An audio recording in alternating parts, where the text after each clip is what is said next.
નમસ્કાર મિત્રો, હર હર મહાદેવ, જય સિયારામ। મિત્રો, આજે આપણે દક્ષના યજ્ઞના સમાચાર સાંભળીને સતીનો ત્યાં જવાનો અનુરોધ અને શિવના અપમાન વિશે જાણીને સતીએ લગાવેલી દક્ષ અને દેવતાઓને ફટકાર વિશેની કથા સાંભળશું।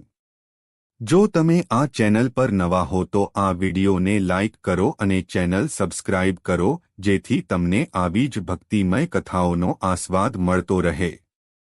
તો ચાલુ શરૂ કરીએ શિવ પુરાણની કથા।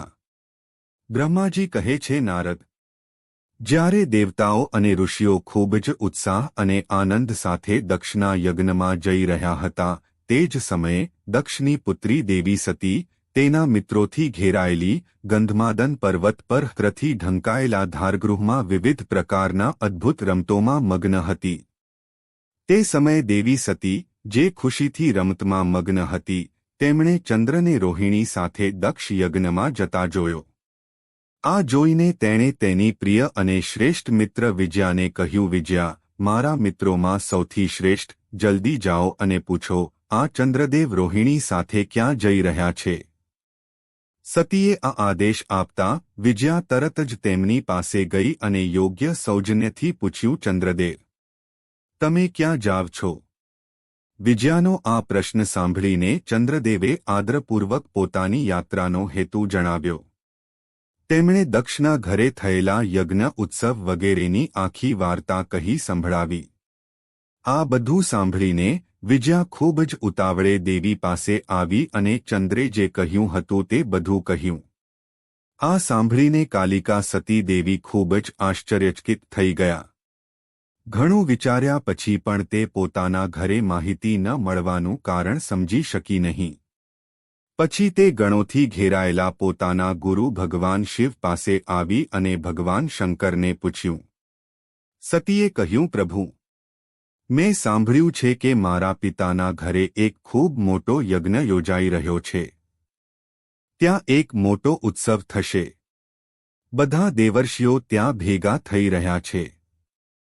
ભગવાન દેવદેવેશ્વર, તમને પિતાના તે મહાન યજ્ઞમાં જવામાં કેમ રસ નથી? આ બાબતે તમારા જે પણ વિચારો છે તે મને કહો।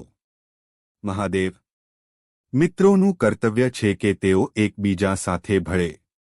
આ જોડાણ તેમના મહાન પ્રેમમાં વધારો કરે છે।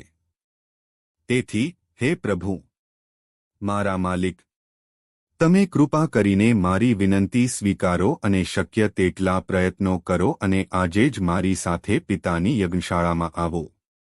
સતીના આ શબ્દો સાંભળીને ભગવાન મહેશ્વરદેવ, જેમનું હૃદય દક્ષના શબ્દોથી ઘાયલ થયું હતું, તેમણે મધુર સ્વરે કહ્યું, દેવી, તમારા પિતા દક્ષ મારા મુખ્ય દુશ્મન બની ગયા છે। જે મુખ્ય દેવતાઓ અને ઋષિઓ ઘમંડી, મૂર્ખ અને જ્ઞાનહીન છે, તેઓ બધા તમારા પિતાના યજ્ઞમાં ગયા છે। જે લોકો આમંત્રણ વગર બીજાના ઘરે જાય છે, તેમને ત્યાં અપમાનનો સામનો કરવો પડે છે, જે મૃત્યુ કરતાં પણ વધુ પીડાદાયક છે। પ્રિય, તમારે અને મારે ખાસ કરીને દક્ષના યજ્ઞમાં ન જવું જોઈએ, કારણ કે આપણને ત્યાં આમંત્રણ આપવામાં આવ્યું નથી। મેં આ વાત સાચી રીતે કહી છે। જ્યારે મહાત્મા મહેશ્વરે આ કહ્યું, ત્યારે સતીએ ગુસ્સાથી કહ્યું, શંભુ, તમે બધાના ભગવાન છો। મારા દુષ્ટ પિતાએ તમને, જેમની હાજરી યજ્ઞને સફળ બનાવે છે, તેમને આ સમયે આમંત્રણ આપ્યું નથી। પ્રભુ, હું જાણવા માંગુ છું કે તે દુષ્ટ આત્માનો અર્થ શું છે? આ સાથે હું ત્યાં આવેલા બધા દુષ્ટ મનના ઋષિઓની લાગણીઓ પણ જાણવા માંગુ છું। તેથી, હે પ્રભુ, હું આજે જ પિતાના યજ્ઞમાં જઈ રહી છું। પ્રભુ મહેશ્વર, કૃપા કરીને મને ત્યાં જવાની પરવાનગી આપો। દેવી સતીએ આ કહેતા જ સર્વજ્ઞ, સર્વદ્રષ્ટા, સર્જનહાર અને પરોપકારના અવતાર એવા ભગવાન રુદ્રએ તેમની સાથે આ રીતે વાત કરી। શિવે કહ્યું, દેવી, જો આ રીતે તમને ત્યાં જવાની રુચિ થઈ હોય તો મારી પરવાનગીથી તમારે તરત જ તમારા પિતાના યજ્ઞમાં જવું જોઈએ। આ નંદી બળદ શણગારેલો છે। તમારે રાણીને શોભતા બધા શાહી પોશાક પહેરીને તેના પર સવારી કરવી જોઈએ અને મોટી સંખ્યામાં પ્રમથ લોકો સાથે મુસાફરી કરવી જોઈએ. પ્રિય, આ શણગારેલા બળદ પર સવારી કરો. રુદ્રના આદેશ પર સુંદર આભૂષણોથી શણગારેલી અને બધી જરૂરી સુવિધાઓથી સજ્જ સતી દેવી પોતાના પિતાના ઘર તરફ આગળ વધી. ભગવાન શિવે તેમને સુંદર વસ્ત્રો, આભૂષણો અને અત્યંત તેજસ્વી છત્રી, પંખો વગેરે આપ્યા અને રાજાને શોભે તેવી સારવાર આપી. ભગવાન શિવના આદેશથી 60,000 રુદ્રો ખૂબ જ આનંદ, ઉત્સાહ અને જિજ્ઞાસા સાથે સતી સાથે ગયા. તે સમયે જ્યારે તે યજ્ઞ માટે ત્યાં મુસાફરી કરી રહ્યા હતા ત્યારે બધે જ એક મહાન ઉજવણી થઈ રહી હતી. મહાદેવજીના અનુયાયીઓએ શિવજીની પ્રિય સતી માટે ભવ્ય ઉજવણીનું આયોજન કર્યું. તે બધા ગણોએ વિચિત્ર કૃત્યો કરવા અને સતી અને શિવના ગુણગાન ગાવા લાગ્યા. શિવના પ્રિય અને મહાન યોદ્ધા પ્રમથગન ખુશીથી કૂદી રહ્યા હતા. જગદંબાની યાત્રા દરમિયાન દરેક રીતે ખૂબ જ ભવ્યતા હતી. તે સમયે ત્રણેય લોક સુખદ જયઘોષ વગેરેના અવાજોથી ગુંજી ઉઠ્યા. બ્રહ્માજી કહે છે, નારદ, દક્ષની પુત્રી સતી તે જગ્યાએ ગઈ જ્યાં મહાન પ્રકાશથી ભરેલો યજ્ઞ ચાલી રહ્યો હતો. ત્યાં દેવતાઓ, દાનવો અને મુનિન્દ્રો વગેરે દ્વારા અલગ અલગ પ્રવૃત્તિઓ કરવામાં આવી રહી હતી. ત્યાં સતીએ તેના પિતાનો મહેલ વિવિધ પ્રકારની અદ્ભુત વસ્તુઓથી ભરેલો, ઉત્તમ તેજથી ભરેલો, સુંદર અને દેવતાઓ અને ઋષિઓના સમૂહથી ભરેલો જોયો. દેવી સતી ઇમારતના દરવાજા પર ઊભી હતી અને નંદી નામના વાહનમાંથી ઉતરીને તે ઝડપથી એકલી યજ્ઞવેદીની અંદર ગઈ. સતીને આવતી જોઈને તેની માતા વિરીણી અને તેની બહેનોએ તેને યોગ્ય માન આપ્યું. પરંતુ દક્ષે તેને જોયા પછી પણ તેને કોઈ માન આપ્યું નહીં અને તેના ડરને કારણે શિવના જાદુથી મોહિત થયેલા અન્ય લોકો પણ તેને કોઈ માન આપી શક્યા નહીં. મુને, સતી દેવીને બધા દ્વારા અપમાનિત થવાનો આઘાત લાગ્યો, છતાં તેમણે પોતાના માતાપિતાના ચરણોમાં માથું નમાવ્યું. તે યજ્ઞમાં સતીએ વિષ્ણુ વગેરે દેવતાઓના અંગો જોયા, પણ શંભુનો અંશ ક્યાંય જોયો નહીં. પછી સતીએ અસહ્ય ગુસ્સો વ્યક્ત કર્યો. અપમાનિત થયા પછી પણ તે ગુસ્સાથી ભરાઈ ગઈ અને બધા તરફ ક્રૂરતાથી જોઈ રહી અને દક્ષ સાથે એવી રીતે વાત કરી જાણે ગુસ્સો ભડકાવી રહી હોય. સતીએ કહ્યું, હે પ્રજાપતિ, તમે આ યજ્ઞમાં સૌથી શુભ ભગવાન શિવને કેમ આમંત્રણ ન આપ્યું? જેના દ્વારા સમગ્ર સજીવ અને નિર્જીવ જગત શુદ્ધ થાય છે, જે પોતે બલિદાન છે, યજ્ઞના નિષ્ણાતો, યજ્ઞના ભાગો, યજ્ઞની દક્ષિણા અને યજ્ઞકાર, યજમાનમાં શ્રેષ્ઠ એવા ભગવાન શિવ વિના યજ્ઞ કેવી રીતે સફળ થઈ શકે? અરે, જેનું સ્મરણ જ બધું શુદ્ધ કરે છે તેના વિના કરવામાં આવેલો આખો યજ્ઞ અશુદ્ધ થઈ જશે. આ યજ્ઞ ભગવાન શિવ વિના કેવી રીતે શરૂ થયો, જે સામગ્રી, મંત્રો, આહુતિ અને પ્રસાદનું પ્રતિનિધિત્વ કરે છે? શું તમે ભગવાન શિવને સામાન્ય દેવ ગણીને તેમનો અનાદર કર્યો છે? આજે તમારી બુદ્ધિ ભ્રષ્ટ થઈ ગઈ છે. એટલા માટે પિતા હોવા છતાં તમે મારાથી હલકી ગુણવત્તાવાળા છે. ઓહો! વિષ્ણુ, બ્રહ્મા અને ઋષિઓ જેવા દેવતાઓ તેમના સ્વામી ભગવાન શિવ વિના આ યજ્ઞમાં કેવી રીતે આવ્યા?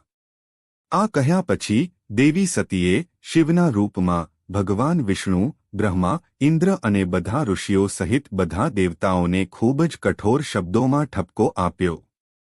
બ્રહ્માજી કહે છે, નારદ, આમ ક્રોધથી ભરેલી જગદંબા સતીએ દુઃખી હૃદયથી ઘણી વાતો કહી.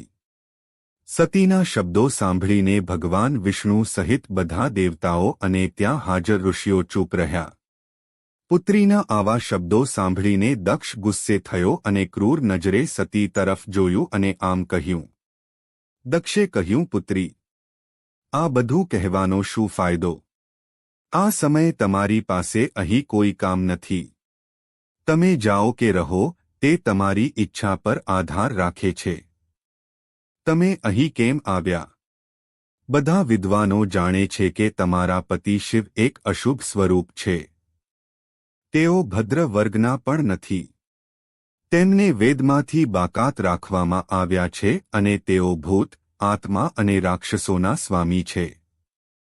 તે ખૂબ જ કદરૂપા પોશાક પહેરેલા રહે છે.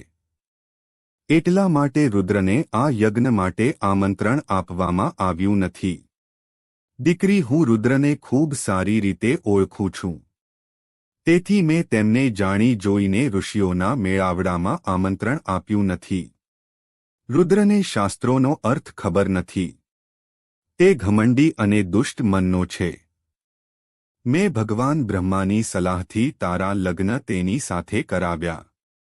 તો શુચિસ્મિતે, તમારે ગુસ્સો છોડીને સ્વસ્થ થવું જોઈએ.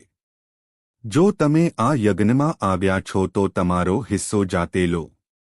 જ્યારે દક્ષે આ કહ્યું ત્યારે ત્રિભુવનની પૂજા કરતી તેની પુત્રી સતીએ શિવની ટીકા કરતા તેના પિતા તરફ જોયું ત્યારે તેનો ગુસ્સો વધુ વધી ગયો. તે મનમાં વિચારવા લાગી, હવે હું શંકરજી પાસે કેવી રીતે જઈશ? જો હું શંકરજીને મળવાની ઈચ્છા સાથે ત્યાં જાઉં અને તે મને અહીંના સમાચાર વિશે પૂછે તો હું તેમને શું જવાબ આપીશ? ત્યારબાદ 3 લોકની માતા સતીએ ક્રોધથી સજ્જ થઈને ઊંડો શ્વાસ લઈને પોતાના દુષ્ટ હૃદયના પિતા દક્ષ સાથે વાત કરી.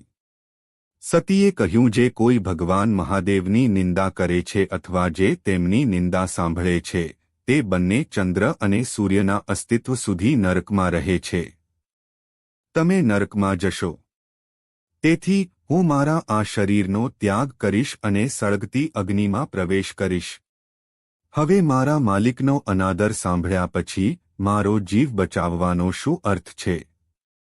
જો કોઈ સક્ષમ હોય તો તેણે ખાસ પ્રયાસો કરવા જોઈએ અને ભગવાન શિવની ટીકા કરનાર વ્યક્તિની જીભ બળજબરીથી કાપી નાખવી જોઈએ. તો જ તે શિવની ટીકા સાંભળવાના પાપમાંથી શુદ્ધ થઈ શકશે. આમાં કોઈ શંકા નથી. જો તે કંઈ કરી શકતો નથી તો એક બુદ્ધિશાળી માણસે પોતાના બંને કાન બંધ કરીને ત્યાંથી ચાલ્યો જવું જોઈએ. આના કારણે તે શુદ્ધ રહે છે અને કોઈ પણ દોષનો પક્ષકાર બનતો નથી. આ મહાન વિદ્વાનો કહે છે. આ રીતે ધાર્મિક સિદ્ધાંત સમજાવ્યા પછી સતીને તેના આવવાનો ખૂબ જ પસ્તાવો થયો. ઉદાસ મનથી તેને ભગવાન શિવના શબ્દો યાદ આવ્યા. ત્યારે સતી ખૂબ ગુસ્સે થઈ ગઈ અને દક્ષ, વિષ્ણુ સહિત બધા દેવતાઓ અને ઋષિઓને પણ નિર્ભયતાથી વાત કરી. સતીએ કહ્યું, પિતાજી, તમે શંકરના ટીકાકાર છો. તમને આનો અફસોસ થશે. અહીં ભારે પીડા સહન કર્યા પછી અંતે તમારે ત્રાસ સહન કરવો પડશે. તમારા સિવાય બીજું કોણ નિર્ભય પરમ ભગવાન શિવની વિરુદ્ધ જઈ શકે છે, જેમના માટે આ દુનિયામાં ન તો કોઈ પ્રિય છે અને ન તો કોઈ અપ્રિય છે. જે લોકો દુષ્ટ છે તેઓ હંમેશા ઈર્ષ્યાથી મહાપુરુષોની ટીકા કરે તો તેમના માટે આશ્ચર્યજનક નથી. પરંતુ જેમણે મહાપુરુષોના ચરણોની ધૂળથી પોતાના અજ્ઞાનનો અંધકાર દૂર કર્યો છે તેમને મહાપુરુષોની ટીકા કરવી શોભતી નથી. શું તમે એ જ શુદ્ધ શિવને ધિક્કારો છો જેની પાસે પવિત્ર ખ્યાતિ છે અને જેનું 2 અક્ષરવાળું નામ શિવ? જો મનુષ્યો વાતચીત દરમિયાન એક વાર પણ ઉચ્ચારે છે તો તે ઝડપથી બધા પાપોનો નાશ કરે છે. તે આશ્ચર્યજનક છે. વાસ્તવમાં તમે અશુભનું સ્વરૂપ છો. મધમાખીઓના રૂપમાં દિવ્ય આનંદનું અમૃત પીવા માટે તે મહાન આત્માઓના સર્વ કલ્યાણકારી ચરણોનો સતત આનંદ માણતા મહાન આત્માઓના મનને તમે મૂર્ખતાથી કેમ દગો આપો છો? જેમને તમે નામથી શિવ અને કાર્યથી આશિવ કહો છો, શું તમારા સિવાય બીજા વિદ્વાનો તેમને જાણતા નથી? શું બ્રહ્મા જેવા દેવતાઓ, સનક જેવા ઋષિઓ અને અન્ય જ્ઞાની પુરુષો તેમના સ્વરૂપને સમજી શકતા નથી? ઉદાર મનના ભગવાન શિવ તેમના ફેલાયેલા વાળ અને ખોપરી સાથે સ્મશાનમાં ભૂત સાથે ખુશીથી રહે છે અને રાખ અને માનવ ખોપરીની માળા પહેરે છે. એવું શું કારણ છે કે આ જાણ્યા પછી પણ ઋષિઓ અને દેવતાઓ તેમના પગમાંથી પડેલા અવશેષોને ખૂબ આદરથી પોતાના માથા પર મૂકે છે? તે ભગવાન શિવ પોતે જ પરમ ભગવાન છે. શાસ્ત્રોમાં 2 પ્રકારની ક્રિયાઓનું વર્ણન કરવામાં આવ્યું છે: યજ્ઞયાગાદિ અને શમદામ વગેરે. સમજદાર પુરુષોએ તેનો વિચાર કરવો જોઈએ. વેદોમાં 2 પ્રકારના વિવિધ અધિકારીઓનો ઉલ્લેખ કરવામાં આવ્યો છે, એક તેમના માટે ઉત્સાહી અને બીજો વૈરાગ્યહીન માટે.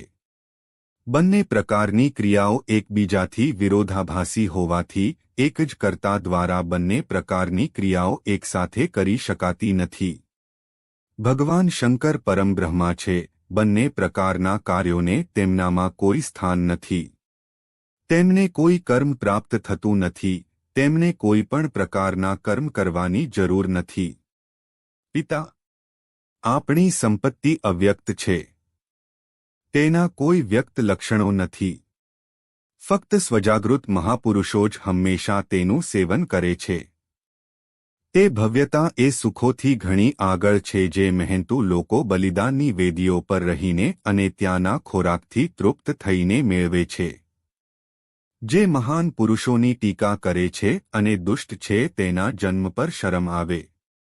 એક વિદ્વાન માણસે આ સંબંધ છોડવા માટે ખાસ પ્રયાસો કરવા જોઈએ.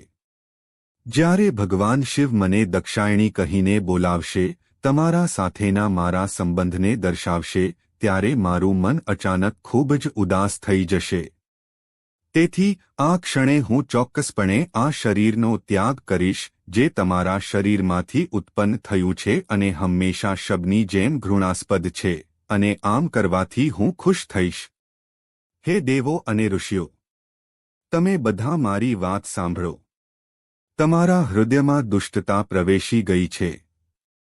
તમારું આ કાર્ય તદ્દન અયોગ્ય છે. તમે બધા મૂર્ખ છો.